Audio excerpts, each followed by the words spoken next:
They RTV app వార్తల్ని క్షణాల్లో చదివే అవకాశం ఉంటుంది. ఒక న్యూస్ పేపర్, ఒక టెలివిజన్ ఛానల్ మీ చేతుల్లో ఎప్పుడూ ఉంటాయి. కాంగ్రెస్ ప్రభుత్వం ఎల్ఆర్ఎస్ దోచుకునే ప్రయత్నంలో ప్రజలను మోసం చేసి మళ్ళీ అమలు పరుస్తామని చెప్పడం చాలా సిగ్గుచేటు.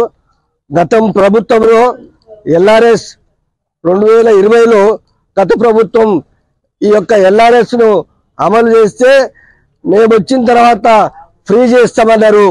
మరి ఇప్పుడెందుకు మీరు ఫ్రీ చేయట్లేదు?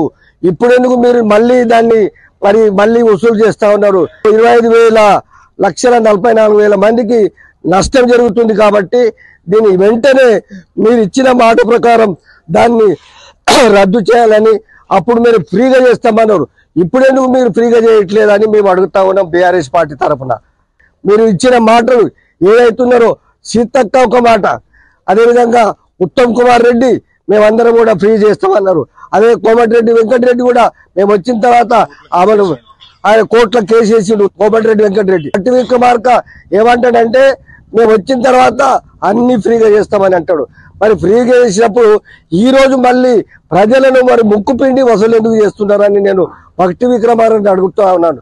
ఈ ప్రభుత్వం ఒట్టి అబద్ధాల కోరి ప్రభుత్వం, జూటా బాటుగా చెప్పే ప్రభుత్వం, ఒట్టి మాటలు చెప్పే ప్రభుత్వం. కాబట్టి ప్రజలను మోసం చేసి ప్రభుత్వానికి వచ్చి ఈ రకంగా అబద్ధాలు చెప్పి ఈరోజు మళ్ళీ మారకాయ మసలు పట్టినట్లు అబద్ధాలు ఆడి రాజకీయం వచ్చినాక ప్రభుత్వంకి వచ్చిన తర్వాత ఈ రకంగా ప్రజలను మరి అన్ని విధాలుగా రుణమాఫీ చేస్తామన్నారు. మేము వచ్చిన తర్వాత డిసెంబర్ 9న 2 లక్షల రుణమాఫీ తీసుకోండి, మేము రుణమాఫీ చేస్తామన్నారు.